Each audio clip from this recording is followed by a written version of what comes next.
All right, so to the aforementioned article and my usual type of videos from the last one. All right, so French Olympians can't wear hijabs. Human rights group says it's discrimination.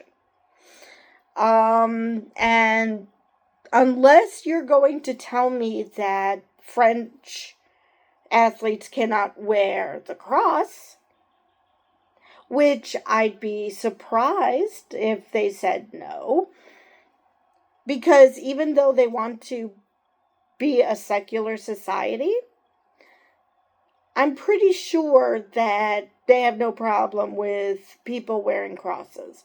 Now, I don't know just how religious of a country France is.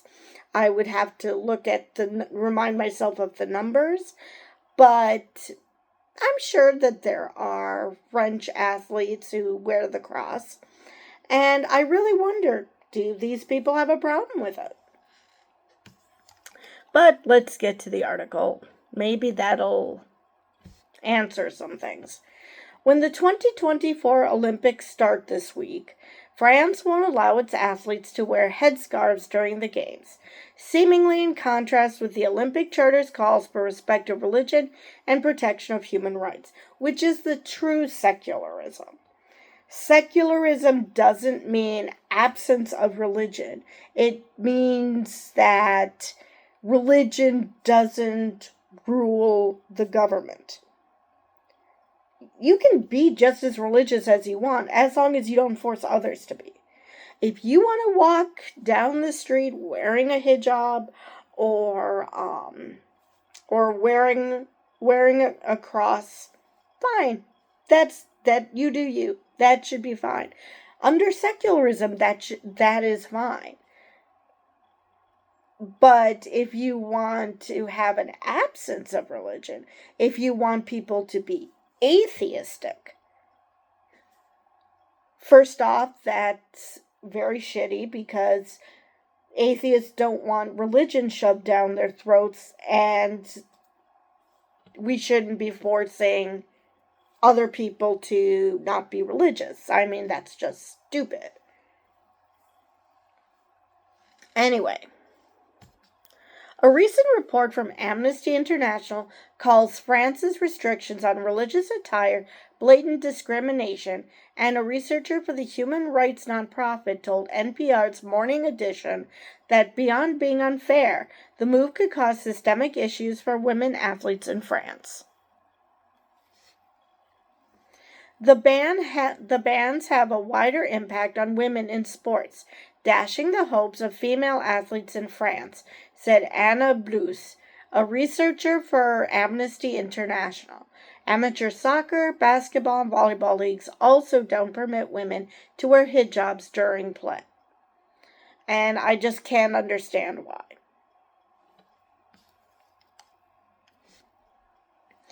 They get to a point of constantly being asked to remove their clothing, to give up a part of their identity if they want to progress, Blues said. And they shouldn't have to. Now, if along with their religion they said something blatantly bigoted, that would be a good reason to prevent them from progressing. But just being Muslim? No. And a lot of the women that I spoke to said that they didn't see a future for themselves in France and that they were planning to leave the country and to compete for other national teams. So it sounds like it's just France is only imposing that for French athletes. So at least they aren't trying to strong arm all athletes at the Olympics to, not wear religious garments. So at least something. The technical reason behind France's ban. The International Olympic Committee said in a statement to NPR that the host country considers athletes representing it as civil servants. You've got to be freaking kidding me. Civil servants? That, definitely is expanding the use of the term. All right. This means that they must respect the principles of secularism and neutrality, which, according to French law, means prohibition from wearing outwardly religious symbols, including the hijab, veil, and headscarf when they are acting in their official capacity and on official occasions as members of the French national team, the statement read. The same secular approach also applies, for instance, to civil servants and teachers. Again, just because someone is religious is fine. Nobody should feel like just because someone is religious that they must adhere to that religion. That others must adhere to it, that is. And I just do not see how this is promoting the principles of secularism. Because if you're a secular country, that just means that your government isn't being hijacked by certain religious forces. That does not mean that religion should be gotten rid of altogether. That we shouldn't even be aware that someone is religious or what their religion is. That's not secularism. France's sports minister, Emily Ouidia Castera, I know I butchered that, has reinforced the idea that the country's national team is considered part of the civil service, so is subject to the same restrictions that apply to anyone in public service in France. Blue said those secularist policies are being unfairly applied to French athletes. We do not agree that athletes on the French national team should be seen as public servants, she told Morning Edition. They should not be required to carry out a role that goes beyond what they're meant to do, which is to participate in sports, to compete for their country, and they should also not be expected to follow their government's political choices or policies that actually discriminate and violate human rights. Basketball player Helene Ba is among French athletes who have been excluded from professional sports competitions since October 2023. She's one of the founders of the Basket pour Toutes collective, or Basketball for All, in France. Her story is documented in the Amnesty International report, where she said that everyone sees you going from the bench to the ladders, and for them it's just a case of you cannot play. But for you, it's a walk of shame. And, yeah, I mean, they're not civil servants. They're not public servants. They're athletes. I mean, are there some athletes who get political? Absolutely. There are outside forces that force politics into the Olympics. I'm thinking of you, Mutinic Massacre. So there are cases of the Olympics being political and athletes taking political stances, which, whether you agree with that or not, that's a conversation. But how is it political to wear a hijab?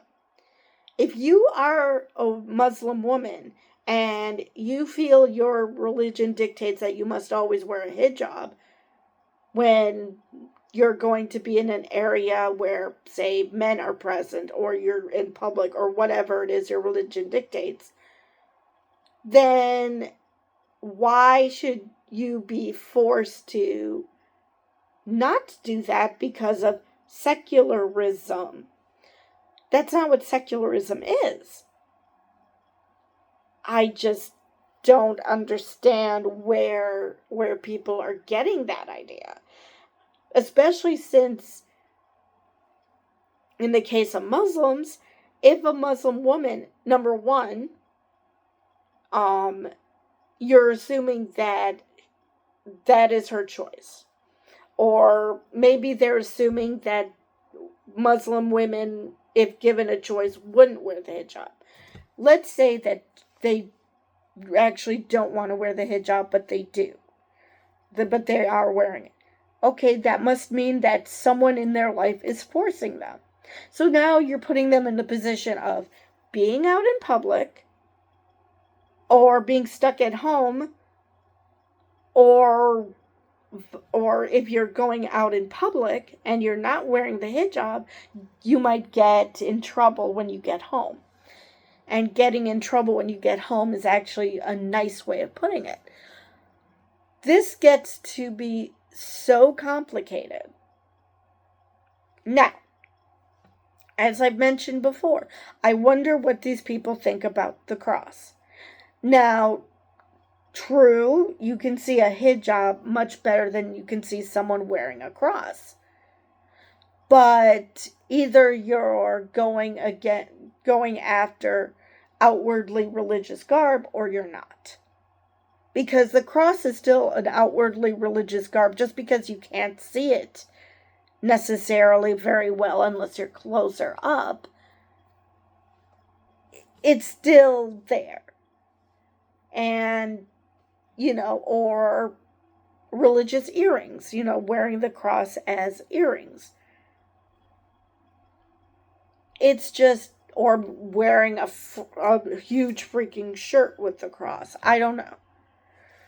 But why do I get the feeling that nobody gives a damn when these civil servants are wearing the cross? That this is just about the hijab. I mean, seriously, I fail to see why. I mean, let's face it, the whole reason they came up with this concept was because of Muslim terrorists, Islamic terrorists, that they wanted to protect society by, not having to worry about Islamic terrorists. So somehow making everyone look alike somehow is going to protect against Islamic terrorists.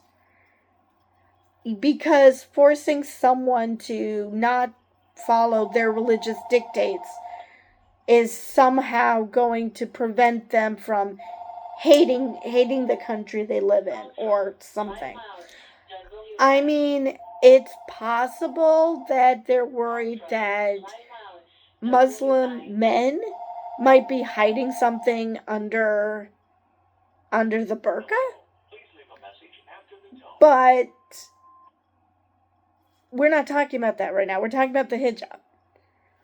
What does that, how does that protect society from anything? How does that make it more secular? Just because you can't see who is religious, who isn't, who and what religion they are? I mean, do you do that for Sikh men? That they can't wear the turban? I'm not even talking about the ceremonial dagger. Just the turban. And I think they wear a beard too. But mostly the turban. Are you saying that Sikh men can't wear the turban? Or does that only apply to the hijab? I mean, we could go on and on. I'm sure that there are other religions who wear religious symbols. Once upon a time, I'm sure Jews wore the Star of David, but thank you, Hitler, I'm sure a lot of them don't anymore. So yeah, how committed are you to this concept of secularism that you go after all religions equally, or you're just afraid that Muslim equals terrorist? Because if you go after all religions equally, then as much as it sucks for women, at least it's consistent. Now, I still question the civil servant thing because they're not part of the government. This is not a government venture. This is a private venture.